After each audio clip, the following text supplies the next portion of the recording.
Welcome to the Finding Purpose LiveCast, where we feature authors, leaders, and speakers of purpose on a live platform to have truly authentic conversations. And now your host, Davin Salvagno. Well, hi, Deanna. How are you? Good. How are you, Davin? I am well. It is great to have you here. I'm excited to share your story and what you're doing through BW Human Resource Consulting and some of the great things that you're doing for people and organizations, and to share your purpose with all those that are listening today. I appreciate you having me. Thank you. Oh, my pleasure. So today we are with Deanna Willmarth. She is the president of BW Human Resource Consulting. She also has a couple other entities and organizations she's involved in, and she has an incredible story of purpose and a great heart for people.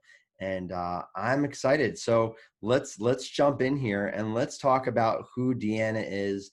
Let's unpack some of the things you do. Tell us your story. Bring us your background and kind of what that entails and how you got to where you are today and some of the things you're doing.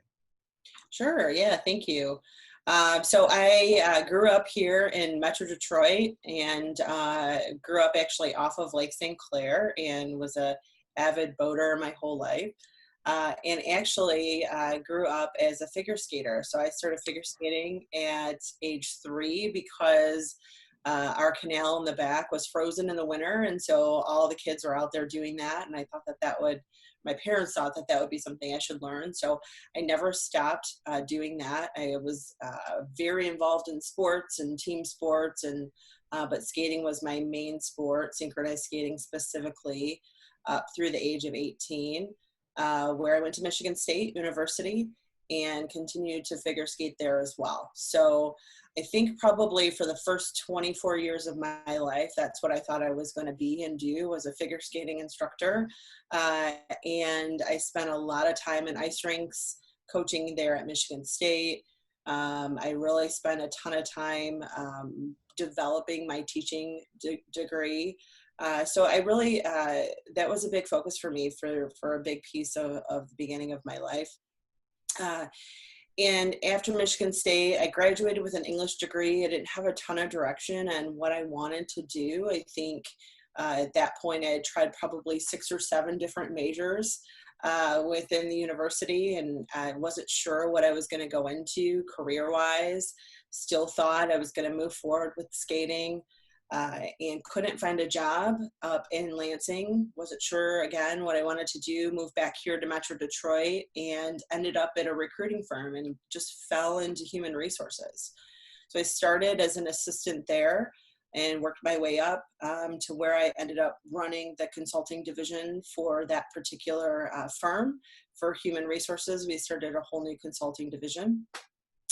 And then after that, moved into a couple other different companies as a generalist, as a director, as a manager for HR. So really focused there, really enjoyed it, thought it was a great career.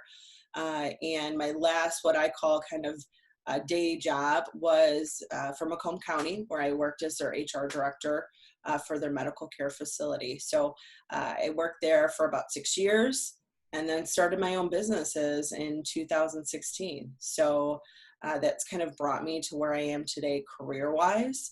And now I'm the proud owner of BWHR and another company called HR Tech.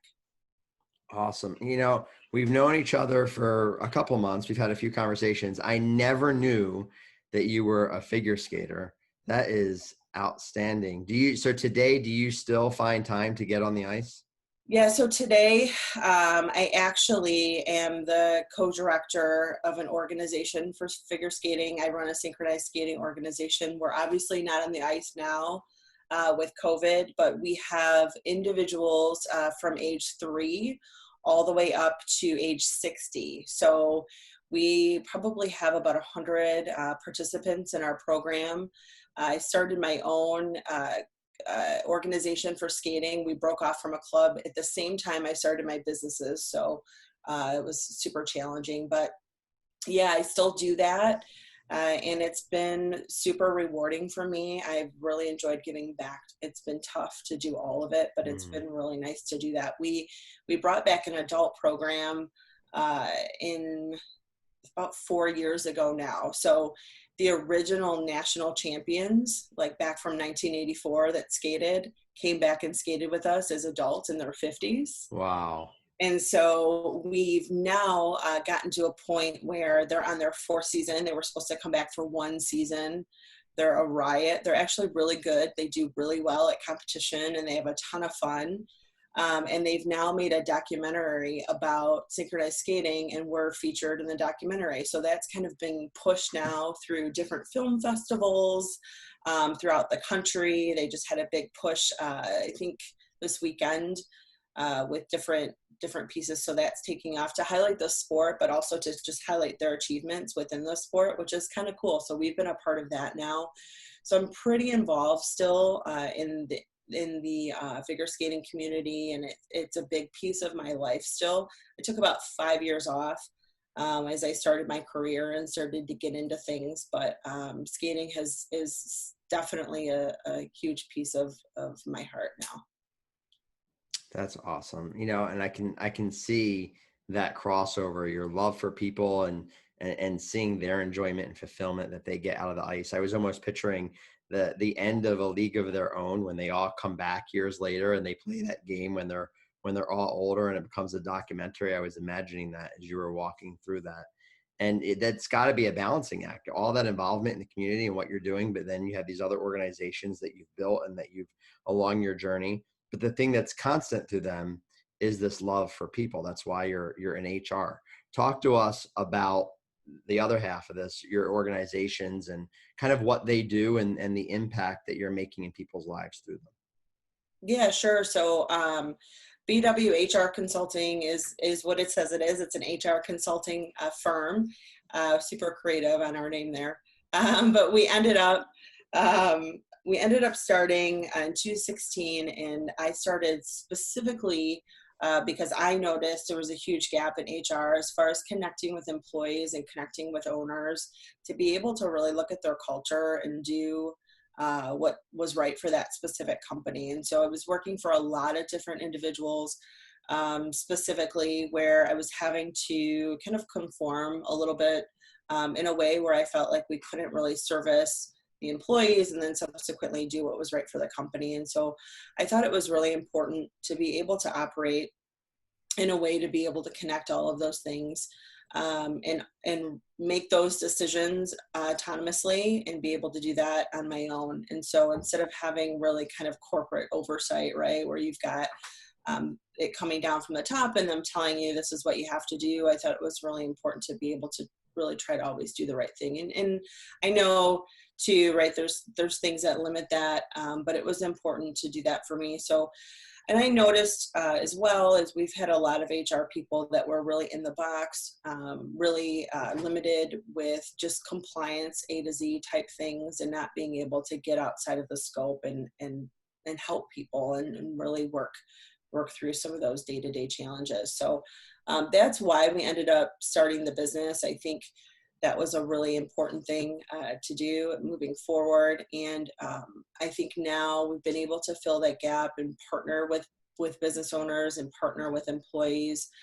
We spent a lot of time with technology and just making sure that companies are seamlessly running and efficiently running from a technology perspective. So I think that's really, really important because it really frees up their time to be able to spend time with employees and spend time on their business and working in the community and things that are really, really important to them, and where, they could be bogged down with paperwork or process and things like that, that they haven't had the chance to do that. So I think that's really important. We do that with companies. We spend a lot of time with the efficiency pieces and of course the compliance pieces too. And I think, in HR, that's a huge given. You want to make sure that you're in compliance and that you're proactive, that you're not catching things at the end, right? Where it's costing you a ton of money, but also costing you potentially your company or costing your ability to give people jobs and, allow them to stay employed for the long term. So, we spent a lot of time really becoming the HR department for companies or doing project work that really affect that for companies, partnering and understanding their culture, which is great, and leveraging the technology pieces as well. That's great. You know, I kept on hearing you say time several times throughout that entire piece. And when we look at currency, we tend to focus a lot on money, right? How do we save companies money, or what is this going to cost? But we very rarely do we quantify time. And in many ways, in fact, in almost every way, time is a greater currency than money. If there's anything that our eyes have been open to through this previous couple months, it's how much time we have lost Sure. because of the limitations of what we can and cannot do. And so I think that's really impactful, that one of the core purposes behind what you guys do as an organization and the impact that you have is providing time back to companies, providing time for them to invest in employees, providing time for them to grow their companies, providing time for them to invest in their communities, to make a greater impact, because you're taking a lot of the things off their plate that they would have otherwise had to do for themselves. And there's something to be said for that when you're looking at services that are provided through organizations. But I'm sure it hasn't been, this smooth ride, this graceful, skate on the ice from where you started to where you're at today. I'm sure there's been a few bumps and a few falls and some adversity that you've had to overcome and help others overcome. Talk to us a little bit about that. Share some of maybe the adversity in this journey and how you've approached that. Yeah, for sure. It has not been an easy road. I think for a lot of reasons, I think, I'll go back to the skating piece for just a second, because I think for me, growing up, it's like you have this group of friends, you have these people that have been in your life forever. And then you have to kind of go figure out, and really, I mean, I was super regimented, right? So I get up in the morning, I'd go to the rink, I'd go to school, I'd leave school early, I'd go to the rink again, I'd come home, I'd eat dinner, I'd do my homework. And I always had somebody to kind of tell me, this is my regimen, this is what I do, this is how. And I think a lot of sports individuals, whatever sport you play, if you're competitive enough in it, you have this routine that you have to follow, and you grow up that way and you're conditioned to do that. And then you get to college, or you get to the real world, right? And you have to figure out how to kind of do all of those things for yourself. And so that was a huge challenge for me, and still sometimes, to be honest with you, is today. So, really kind of trying to figure out, how to almost be somewhat self-motivated in the way where you always were not. I mean, you always had someone pushing you. You always had somebody telling you what to do. And so that was a big challenge for me, moving into college and then kind of moving out of college into my career, and really trying to figure stuff out and really figuring out who I was without that, because it was such an identity for me growing up. And it's really kind of all that I knew, because I was so engrossed and enveloped in all of those things. And so I took a long break from it to be able to do that. And I thought that was really important. So it took about 5 years. I got sucked back in. I wasn't sure if I was going to go back in for that reason. But I think for me, like, being able to kind of figure out who I was without that, and what I could do within the world, without having that piece of me around, was really, really important. And it took some time to do that, and be able to figure that out. And I think throwing myself into my career and working through that was really helpful. Working through, other things within my personal life. I have a 11-year-old nephew who's fantastic, and I spent a ton of time with, but there's really, it took some time to kind of separate myself from that and my identity from that, and then figure out who I really was without it, and what was really important to me without that. And so that was a huge challenge, and I think sometimes still is, just because it's so easy with being involved in it again, to kind of fall back into that. And so, that for me was definitely a challenge. And then I think, the other big piece of my career journey really in starting your own business, and I think anyone will tell you this, when you start your own business, you probably know yourself. I mean, it's super, super hard. I would have never thought, I tell people this all the time, I would have never thought that it would be as difficult as it is. And so I left a really good paying job. I was happy. It ended up, there were some bumps on the end where I was not in agreement with some of the philosophies of the company. And so I chose to kind of leave. And I decided to start my own business. And I'm a single woman. I have no husband. I have no other income. I was not financially in a great spot. I didn't have a ton of money in the bank. I wasn't, probably in the best financial spot to just go take a risk. And I think that I thought it would be probably a little bit easier. I ended up getting my first contract pretty quickly. That was really great. But I didn't know what I didn't know. And so, I spent a lot of time learning things like sales and marketing and all of those pieces of the business that I thought I would just be able to figure out. I mean, you don't think about, I've got to figure out how to acquire business, because if I don't, I'm not going to have a paycheck tomorrow.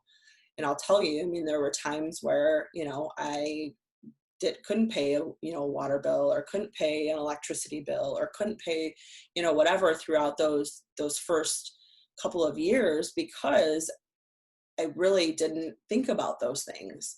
And I always felt like I was taking like 50 steps forward and like a million steps backwards, because once I, felt like I got through the first hump, it was like something else and something else and something else. And I think it was just so eye-opening to realize how difficult it would be. And I always look at business owners and just like with such awe, because I think, God, like everybody has a different journey, but it is so difficult.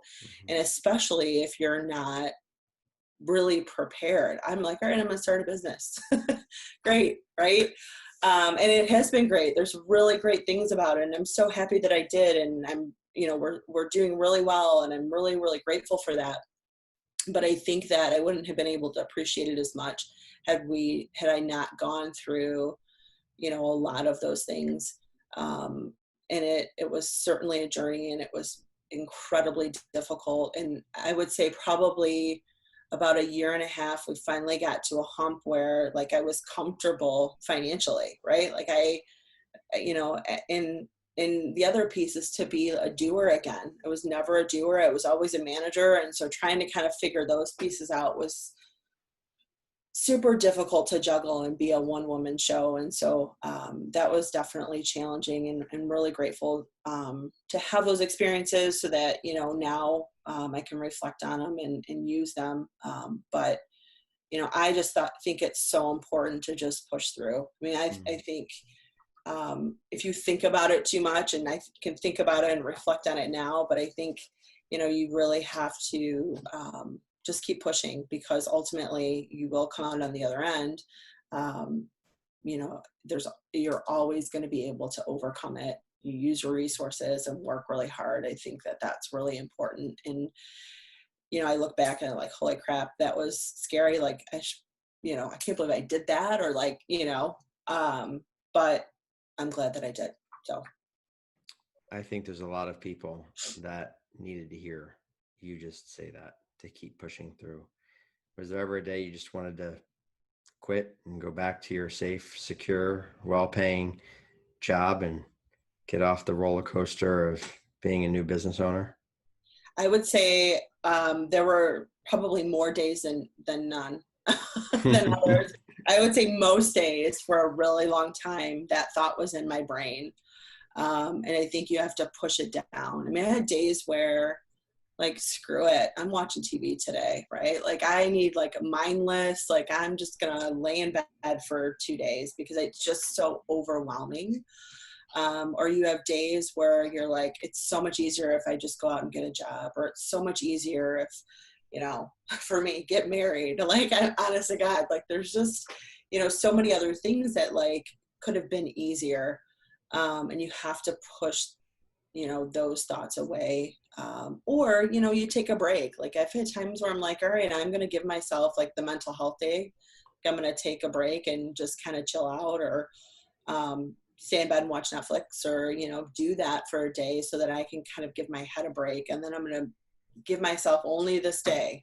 And then next day I'm going to keep pushing through. I'm only going to give myself an hour, right, to like feel bad. And then I'm going to keep pushing through after that. And I think that's really, really important. Because, you know, if you aren't doing that and you're reflecting on it and thinking about it too much, you can so easily go backwards, for sure. Yeah. So now how long has it been since you took what my friend Dennis Mosley Williams deems the great leap? You took the great leap and you left the security of what was to walk into the fullness of what is. How long has it been since you've taken that leap? 2016. So we're in year 4. Year 4. Yeah, we're just into year 4 here as of March. So and our second company is about just over a year old. And you mentioned that you're glad that you pushed through. You're glad that you persevered. Talk to us about, you know, your work that you're doing, which is very purposeful. You started with that one contract you got very quickly. You've helped tons of organizations since.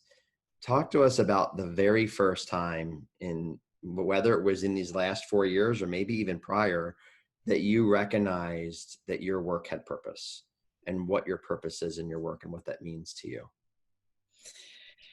Yeah, I think a couple points within my career where I've really realized that, you know, I think the first would be when I first wasn't sure what I was going to do, right? I've always wanted to help people. I always want people to do well. I've always wanted to do the right thing. I've just always. But I think that as I moved into HR, and I moved into that recruiting firm, like my first kind of job out of college, and we were employing people in a time that really people were struggling to get to work and on unemployment. I had a candidate that had been homeless, that hadn't had a job for probably over a year, and came into he took like 5 buses to get there, and was applying for a manufacturing position. And we were able to find him a bus line to get to work and get him a job. And he was like just sobbing, right, with gratitude. For me, I think that was the first time I realized, wow, okay, this, like, what a great thing to be able to do for people. And for me, you weren't even thinking about that. Like, we were recruiting for him. We were pumping in people like crazy, right? Like, you get orders and you're filling them, and that's what you're focusing on. And as a young person, to like kind of sit down and for somebody to, you know, grab your hand and be sobbing like that and be just so thankful and grateful, I thought, gosh, like, we can really make an impact here, and we're affecting people daily. And what a great purpose to have, to be able to do that, you know, in the HR space and provide jobs. I mean, what a simple concept to think about, but what a great impact that had on that individual, and probably in a lot of people that we're able to do that for as I worked there and worked in that position. So that was my real first kind of realization within HR, like, okay, this field really impacts people, you know, in a lot of ways, right? And that, I think, is a simplistic way to kind of look at it, but was really a great feeling of purpose for me within the field. And then I think the next one, you know, was later in my career, and there's been a lot along the way for sure. But, you know, later in my career, I was at a medical care facility, and really realized quickly we had a lot of lower paying paid individuals that really were struggling with a lot of different things. But one in particular, that her house caught on fire, and she lost everything that she had owned. And then being able to kind of rally the entire organization, we put a fundraiser together and really help her. And like we had programs for her where, they were donating, paid time off employees. We allowed them to do that, and really kind of making an impact on that person's life and engaging the community. We're at Macomb County, so we're able to really utilize Macomb County's resources and engage the community, and HR drove that and ran that program. And so that was a really great purpose to be able to impact the employee. And then as I moved into my business, the business owner, and realizing how much we're impacting the business owner, there's been quite a few times, but I would say probably most recently, I had a business owner that, smaller business, I would say, I think they had about 85, 90 employees, that really had not a whole lot of idea on how to connect with employees. They had no technology in there. Really were relying on paper, not really sure how to onboard, how to do things, whatever. So we spent quite a few number of hours really kind of focusing on, what's the culture of the company? How can we bring somebody in to a company and really help you define what, your company values and cultures are, so that it's consistent across the way. People were leaving the company as well. They had a ton of turnover on the back end because people just didn't really connect with management. They didn't connect with business owners. And so we spent a lot of time really defining that, training the management, working with the company. And the business owner, we got a call from the business owner, just super grateful, because now, people are staying, they're happy. We put some technology solutions in place, and so they're able to spend more time communicating. So you talk about communicating, but also connecting. And I think people need that more than ever now too, is connecting with people and connecting with employees. But they were able to do that by putting those things in place, and then really just doing very simple things on the front end to change their culture. And I think for me, that's so important, because at the end, they're going to be happier, their employees are going to be happier, and their business is going to be sustainable for the long term. And I think that that's really, really important. I do a lot of, somebody calls me and says, hey, can you help me? I've got this issue, I've got that issue. And I'm happy to provide advice and provide, information and compliance and whatever. But I think at the end, if, it can impact their company and they can be happy, and then subsequently impact their lives and impact their employees. I think that's really important. That's our end goal and our purpose, and has been. So quite a few things along the way. As I hear you walk through all of that, and really just even this whole last half hour, from your passion for helping others learn how to skate and seeing them do that well, and then walking into helping that one person who was sobbing and leaning into you in that moment, to even now this example of the individual businesses and even the smaller ones, 70 to 90 employees, and helping them in their moment of need. It's clear that your purpose is having an impact on those individuals, being that difference maker in those moments, those very special moments of time. We've all been familiar with the starfish story, right? The starfish is on the beach, and I once heard it told a different way, and you just reminded me of it, the way it was told differently. We've heard about the story where there's all these starfish that are on the beach, and there's this little boy, and he's picking the starfish up one at a time, and he's throwing them into the water. And then this older person walks across and says, what are you doing? You're wasting your time. You can't possibly make a difference. And the little boy picks up the starfish and one more and throws it in and says, I made a difference to that one. And we've heard that before. And I heard it a different way, where it was actually the older person that was throwing the starfish into the water, and the younger boy walking across and telling the older person, what are you doing? You're wasting your time. You can't possibly make a difference. And the older person picks up the starfish, throws it in one more time. And to me, that story is more impactful, because you think about the impact that has on the mindset of the little boy. And now when they become older and they walk across a beach and they see a bunch of starfish, Yeah. what they will do because of what they saw. Yeah. And to me, that exemplifies what you're doing. You're seeing these opportunities to make a difference in people's lives through personally your passion through skating, but professionally through HR, whether that's helping big organizations or individuals who are sobbing, or 70 to 90 employees in the company, and being that lifeline to them in that moment of time, and the cascading impact that that will have for those that they touch, their employees, their clients, because they remember your moment of kindness and your willingness to help is going to be immeasurable for generations to come. So impactful. Thank you for sharing that. Yeah. Thank you, Davin. It's great. So as we wrap up here, for those that are listening now and those that will be listening in the future, is there any last thing that you want to say for those who are, maybe struggling to press forward with their purpose and to make a difference?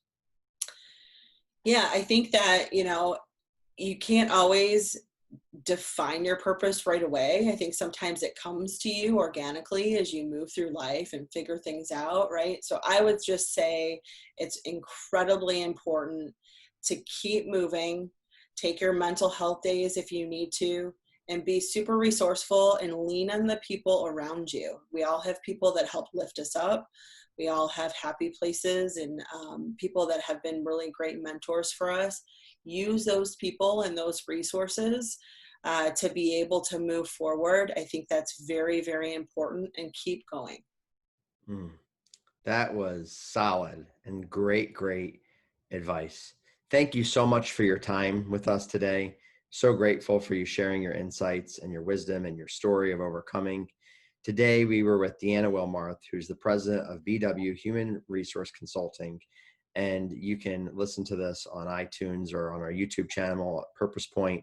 And we hope that you tune in for more episodes of the Finding Purpose LiveCast. And until next time, and always, live purposefully.